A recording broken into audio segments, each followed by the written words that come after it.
Hello welcome everyone, कैसे हो आप लोग। आई होप कि बहुत अच्छे हो, आपकी पढ़ाई भी बहुत अच्छी चल रही है, आपको बहुत मजा आ रहा है पढ़ने में। तो हम लोगों का जो लास्ट का वीडियो था, जो लेंस के ऊपर हम लोगों ने देखा था, आई होप कि सब लोगों ने वो वीडियो को पूरा देखा है और सब कुछ आपको एक एक चीज उसका समझ में आ चुका है। तो आज हम लोग क्या करने वाले हैं, लेंस के कुछ एप्लीकेशन को देखने वाले हैं आज की इस वीडियो में। तो welcome once again to wonderful सा channel the SM academy. Okay, तो हम लोग आज इस टॉपिक में बेसिकली जो लेंस होता है, लेंस से इमेजेस कैसे बनते हैं उसको हम लोग देखने वाले, राइट। तो लेंस से जब हम लोग इमेजेस बनाते हैं तो उसके लिए हम लोगों को ना कुछ रे डायग्राम बनाने पड़ते हैं। तो रे डायग्राम से हम लोग को बहुत अच्छे समझता है कि जो हमारा इमेज है किसी भी ऑब्जेक्ट का, वो इमेज किस जगह पे कौन से पोजीशन में बनेगा, अगर आपका ऑब्जेक्ट का पोजीशन कहाँ रहेगा, राइट। तो हम लोग उसको आज देखने वाले हैं कि हम लोगों का जो ऑब्जेक्ट है अगर आपने कहीं पे रखा तो उससे इमेज क्या बनेगा। तो उसके लिए आपको पहले पता करना पड़ेगा कि एक लेंस के पास कौन कौन से टर्म्स होते हैं, जो कि हम लोग ने पिछले वीडियो में देखा था। जैसे कि प्रिंसिपल फोकस हो गया,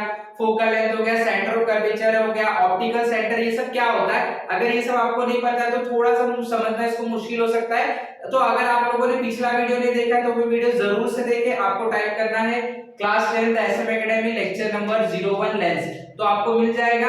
और उसके बाद आप वो वीडियो को पूरा देखो, उसके बाद अगर ये देखते हो तो आपको एक एक टॉपिक क्लियर हो जाएगा। ओके, तो हम लोगों को क्या करना है, इसके अंदर देखना है कि किस तरीके से ऑब्जेक्ट का इमेजेस बनता है। उसके लिए मैं आपको 3 रे डायग्राम बताऊंगा। मैंने यहाँ पे कुछ कंसेप्ट बना के रखे, वो कंसेप्ट को हम लोग एज इट इज रहने देंगे। पहले हम लोग एक इंपॉर्टेंट रे डायग्राम के बारे में सीखने की कोशिश करेंगे। ओके, तो मैं वो रे डायग्राम को यहाँ पे बनाऊंगा basically due to lack of space मैं यहाँ पे बनाऊंगा। हम लोग रे डायग्राम को सीखने की कोशिश करेंगे, बहुत इंपॉर्टेंट होता है ये रे डायग्राम, ठीक है। तो इसके बिना आप समझ नहीं पाओगे कि इमेजेस कैसे बनता है, ठीक है। तो ये जो मैं कंडीशन आपको बताने वाला हूँ रे डायग्राम का, ये condition is valid for both convex as well as concave lens. तो हम लोग एक कॉन्वेक्स लेंस की को लेके हम लोग इस चीज को स्टडी करेंगे। Okay, let us begin. सबसे पहला है, सपोज आपके पास एक कॉन्वेक्स लेंस है, ठीक है। तो ये हमारे पास एक कॉन्वेक्स लेंस है, ये इसका ऑप्टिकल सेंटर, ठीक है। तो एक सपोज हम लोग ने यहां से प्रिंसिपल एक्सिस बना दिया, so this is the principal axis, right. मान लेते हैं यहां पे कहीं पे आपका फोकस है, यहां पे कहीं पे आपका फोकस है, यहां पे आपका सेंटर ऑफ कर्वेचर है। तो centre of curvature 1, focus 1, focus 2, centre of curvature 2। या तो आप इसको 2f1 भी लिख सकते हैं, जैसे कि मैंने आपको लास्ट वीडियो में बताया था। तो आप इसको 2f1 लिख दो, इसको आप 2f2 लिख दो, ठीक है। चलो, अभी सबसे पहला कंडीशन, सबसे पहला ये कंडीशन होता है कि अगर कोई भी लाइट प्रिंसिपल एक्सिस को पैरेलल आएगा तो रिफ्रैक्ट होने के बाद लेंस में हमेशा रिफ्रैक्शन होगा। रिफ्रैक्ट होने के बाद वो जो लाइट होता है हमेशा फोकस से पास होगा। कहां से पास होगा? फोकस से पास होगा। अगेन, कोई भी लाइट अगर पैरेलल आता है प्रिंसिपल एक्सिस को किसी भी ऑब्जेक्ट से, तो रिफ्रैक्ट होने के बाद हमेशा फोकस से पास होगा। तो देखते हैं हम लोग, सपोज मान लेते हैं यहाँ पे कहीं पे कोई ऑब्जेक्ट रखा गया, ठीक है। यहां से एक लाइट आता है और पैरेलल आता है, ये ऑब्जेक्ट से पैरेलल, देखो ये प्रिंसिपल एक्सिस को पैरेलल आया, तो जब ये रिफ्रैक्ट होगा लेंस में से तो ये फोकस से पास होगा, ये ऐसे पास होगा, ये पहला केस। तो यहां पे मैं लिख दूंगा when incident ray is parallel to principal axis. अगर ये प्रिंसिपल एक्सिस को पैरेलल है, देन आफ्टर रिफ्रैक्शन, रिफ्रैक्शन होगा, ओके, नॉट रिफ्लेक्शन।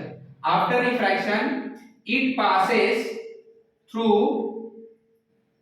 कहां से पास होगा? फोकस, फोकस से पास होगा F2 से, जैसे हमारे डायग्राम में दिख रहा है, ठीक है। ये important case 1। Okay, case number 2 को समझते हैं।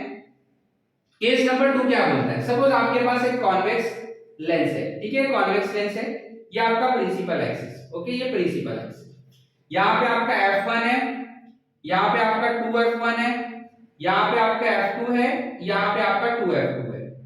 ओके, तो यहाँ पे अगर सपोज कोई लाइट, अब इसका उल्टा, कोई लाइट अगर अगर कोई भी लाइट फोकस से पास होता है तो हमेशा रिफ्रैक्ट होने के बाद वो क्या हो जाएगा? प्रिंसिपल एक्सिस को पैरेलल हो जाएगा। आगे, कोई लाइट अगर फोकस से पास होता है तो रिफ्रैक्ट होने के बाद वो प्रिंसिपल एक्सिस को पैरेलल हो जाएगा। जैसे देखते हैं यहाँ पे, तो कहीं पे भी आप एक ऑब्जेक्ट रख लो, सपोज हमारे पास एक ऑब्जेक्ट है, एक लाइट है, वो लाइट फोकस से पास होता है। कहां से पास होता है? फोकस से पास होता है। तो एक लाइट है वो हम लोग फोकस से पास करते हैं, देखो ये लाइट है और ये लाइट यहां से फोकस से जा रहा है।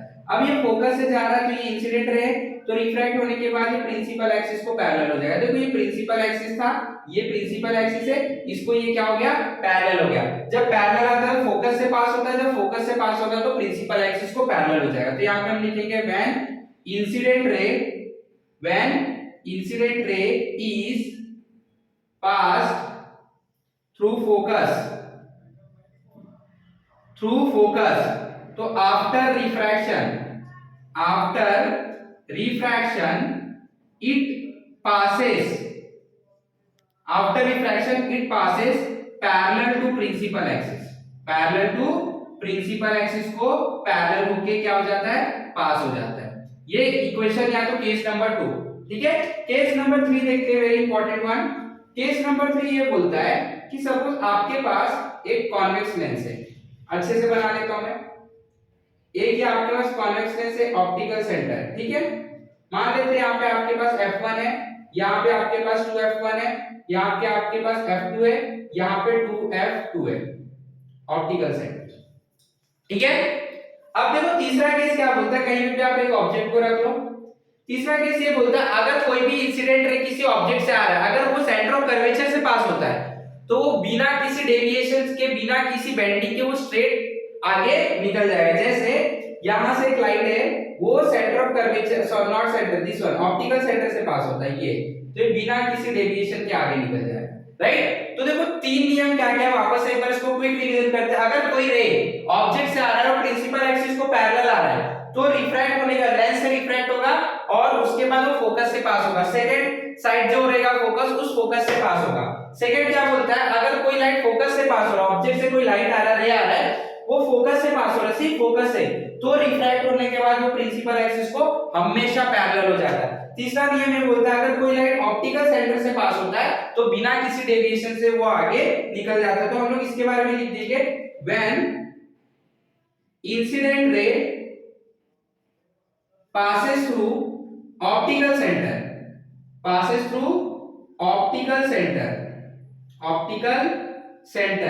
तो आफ्टर रिफ्रैक्शन, या तो हम लोग बोलेंगे then it passes without any deviation, या तो बिना किसी बेंडिंग के आगे निकल जाए। So these are the three very important rule of a ray diagram। इसकी मदद से हम लोगों को पता चलेगा कैसे कॉन्वेक्स लेंस और कॉन्केव लेंस के अंदर इमेजेस बनते हैं। तो हम लोग सबसे पहले हमारे बुक में वैसे तो पहले कॉन्वेक्स लेंस के बारे में दिया है, लेकिन यहाँ पे मैं कॉन्केव लेंस से आपको बताऊंगा कि कैसे इमेजेस बनते हैं, और फिर उसके बाद हम लोग कॉन्वेक्स लेंस से सीखने की कोशिश करेंगे। तो यहाँ पे मैंने पहले से दो इक्वेशन बना के रखे, दो सिस्टम बना के रखे रे डायग्राम के, उसको मैं आपको समझाने की कोशिश करूंगा। आपको एकदम ध्यान देना, आपको पेंसिल पेन स्केल सब निकाल के रेडी हो जाना है, आपको एक एक कांसेप्ट क्लियर हो जाएगा, सिर्फ आपको ध्यान देना, पूरी वीडियो को देखना है, ओके। तो यहाँ पे हम लोग कुछ रे डायग्राम से ऑब्जेक्ट और इमेजेस की फॉर्मेशन करेंगे और यहाँ पे हम लोग उसके बारे में रिजल्ट लेंगे। ये सारे चीज को समझने के लिए आपको ये तीनों कंडीशन पता होना चाहिए, ओके। चलो स्टार्ट करते हैं। तो ये हमारे पास एक कॉन्केव मिरर है, तो हम लोग क्या पढ़ने जा रहे हैं, image form by a concave lens. तो हम लोग कॉन्केव लेंस की मदद से इमेज कैसे बन रहा है वो हम लोग समझने वाले हैं, ठीक है। तो इसमें दो ही कंडीशन रहता है, देखते हैं। सबसे पहला कंडीशन क्या है, सबसे पहला कंडीशन है, देखो ये आपके पास कॉन्केव लेंस है, ये ऑप्टिकल सेंटर है, ये उसका फोकस है, ये वाले स्फेरिकल सरफेस का, ये उसका सेंटर ऑफ कर्वेचर, ये स्फेरिकल सरफेस का ये फोकस है, centre of curvature, okay. Suppose यहाँ पे एक ऑब्जेक्ट है, ऑब्जेक्ट इंफिनिटी पे रखा है, देखो सेंटर ऑफ कर्वेचर से बहुत दूर रखा है, इंफिनिटी पे। तो मैं यहाँ पे देखो टेबल बना के रखा, पोजीशन ऑफ द ऑब्जेक्ट। तो पोजीशन क्या है ऑब्जेक्ट का, एट इंफिनिटी। तो हमारा जो ऑब्जेक्ट है कहां पे रखा गया, इंफिनिटी पे रखा गया। तो देखो इमेजेस कैसे बनेंगे, मैंने आपको जो तीन कंडीशन बताया था वो कंडीशन आपको याद रहना ही चाहिए। चलो देखते हैं। तो एक लाइट आता है, वो ऐसे ही देखो ऑब्जेक्ट है, कोई पेड़ हो सकता है, कुछ भी हो सकता है, बहुत दूर है, लेंस से बहुत दूर रखा गया। एक रिफ्लेक्शन में क्या देखा था हम लोग ने, रिफ्लेक्शन में जब हम लोग देखते हैं इमेज बनता है तो वो कैसे बनता है, जब दो रिफ्लेक्टेड रे एक जगह मीट होते वहां पे इमेज। सेम रिफ्रैक्शन में भी जब दो रिफ्रैक्टेड रे जहां पे मीट होंगे वहां पे इमेज बनेगा। तो आपका एक रिफ्रैक्टेड रे ये एक यहाँ पे, ये तो मिल नहीं रहे, तो ब्रेन क्या करेगा, बैक ट्रेसिंग, इसको पीछे देखेगा तो उसको लगेगा हाँ ये तो यहाँ से आ रहा है, इसको भी पीछे से देखेगा, यहाँ से आ रहा है, तो यहाँ पे मिल रहे, तो यहाँ पे क्या बना देगा, इसका इमेज। तो आप यहाँ पे दिख रहा है आपको, ये क्या है, फोकस। तो यहाँ पे आप लिखेंगे जो आपका इमेज है वो कहाँ पे बनेगा, एट फोकस बनेगा, एट फोकस बनेगा, at focus F1। Next size of the image कैसा होगा, देखो आप देख सकते हो बहुत छोटा इमेज बनेगा, बिल्कुल छोटा इमेज बनेगा, आपको पता भी नहीं चलेगा। हम लोग यहाँ पे लिखेंगे पॉइंट साइज, क्या लिखेंगे यहाँ पे, पॉइंट साइज। नेचर क्या है, ऊपर बना है तो ऑब्वियसली ये जो है इरेक्ट होगा, अगर इरेक्ट है तो वर्चुअल होगा। और आप देख भी सकते हैं ये लाइट तो सच में मीट हो ही नहीं रही है, तो ब्रेन ने बैक ट्रेसिंग किया, ब्रेन को पता ही नहीं है, ब्रेन को जो लग रहा है वो दिखा रहा है, लाइट सच में यहाँ पे मीट नहीं हो रहा है, तो ये इमेज कैसा होगा, वर्चुअल होगा। तो ये वर्चुअल इमेज, और वर्चुअल इमेज हमेशा कैसा बनता है, इरेक्ट बनता है, सीधा इमेज बनेगा और बहुत पॉइंट साइज का होगा, आपको पता भी नहीं चलेगा। तो आई होप कि आप सब लोगों को समझ में आया। अब हम लोग दूसरा केस देखेंगे। दूसरे केस में क्या होता है, आप इंफिनिटी से लेकर ऑप्टिकल सेंटर के बीच में किधर भी ऑब्जेक्ट को रख सकते हो। तो मैंने एक उसमें से एक केस ले लिया है, मैंने इंफिनिटी और ऑप्टिकल सेंटर के बीच में कहीं पे एक ऑब्जेक्ट को रख दिया, ये ऑब्जेक्ट को रख दिया, ठीक है। तो अभी देखते हैं क्या होता है। तो एक रे यहां से जाता है, पहले हम लोग लिख देते हैं कहां पे हम लोग ने ऑब्जेक्ट को रखा है, हम लोग ने ऑब्जेक्ट को रखा है between infinity and optical centre. Okay, anywhere, कहीं पे भी रख सकते हो, ठीक है, एनीवेयर। अब देखते हैं, यहां से लाइट जाता है, ये इंसिडेंट रह गया। अब ये इंसिडेंट रह गया तो ये क्या होगा, पैरेलल जा रहा है, फोकस से पास होगा, तो ये ऐसे डाइवर्ज हो गया। तो अगर आप देखोगे बैक ट्रेसिंग पे फोकस से पास होता हुआ दिखाई दे रहा है, तो मैंने आपको बताया है कि कॉन्केव लेंस पूरा कहानी वर्चुअल होगा, राइट, वो वर्चुअली हम लोगों को फोकस भी दिखेगा, सब कुछ हमारा वर्चुअल कहानी होगा। तो ये यहां से जाएगा, लेकिन हम लोग को लग रहा है ना यहां से आ रहा होगा, मतलब ये क्या है, फोकस से ही पास हो रहा है, राइट, मतलब रियल में नहीं, वर्चुअली फोकस से ही पास हो रहा है। ओके, सेकंड, कोई लाइट अगर फोकस से पास होता हुआ रहेगा, देखो ये फोकस से पास होता हुआ दिखाई दे रहा है, हो रहा है क्या, नहीं हो रहा है, बट पास तो होता हुआ दिखाई दे रहा है। मैंने बताया आपको कॉन्केव लेंस में पूरी कहानी वर्चुअल होती है।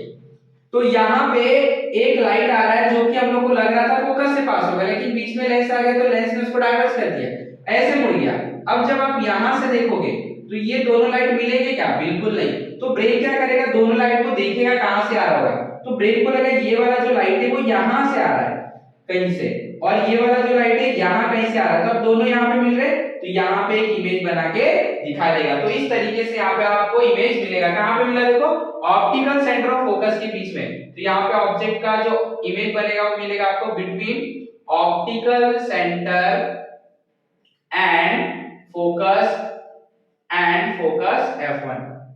कैसा इमेज होगा, साइज आप देख सकते हो as compare to object image बहुत छोटा बना, बहुत छोटा बना, राइट। तो हम लोग यहाँ पे लिखेंगे स्मॉल साइज। कैसा इमेज होगा, स्मॉल साइज का इमेज होगा। नेचर क्या होगा, रियल में लाइट मिल रहा है कि यहाँ पे बिल्कुल नहीं मिल रहा है, वहां पे आप स्क्रीन रखोगे तो आपको इमेज बनेगा ही नहीं, वो तो हम लोग के ब्रेन को लग रहा है लाइट वहां से आ रही होगी मीट होके, राइट, तो हम लोगों का ब्रेन ने वहां पे इमेज बना, लेकिन रियल में लाइट मीट नहीं हो रही। अगर रियल में लाइट नहीं मीट होती तो इमेज को हम लोग कैसे बोलते हैं, वर्चुअल, और वर्चुअल इमेज हमेशा कैसा बनता है, इरेक्ट बनता है, राइट। तो this are the conditions, right. तो आई होप कि सब लोगों को बहुत अच्छे समझ में आया। देखो एक्चुअली हमारे बुक में सबसे पहले कॉन्वेक्स लेंस में कैसे इमेज बनता है वो दिया गया है, बट यहाँ पे मैंने कॉन्केव लेंस में कैसे इमेज बनेगा वो बता दिया है, तो इससे कोई प्रॉब्लम नहीं है। आप कॉन्केव लेंस को पहले सीख लो, उसके बाद हम लोग नेक्स्ट लेक्चर में कॉन्वेक्स लेंस को सीखने की कोशिश करेंगे। आई होप कि आप लोगों को अच्छे से समझ में आ गया, सारे के सारे टॉपिक अच्छे से समझ में आ गए।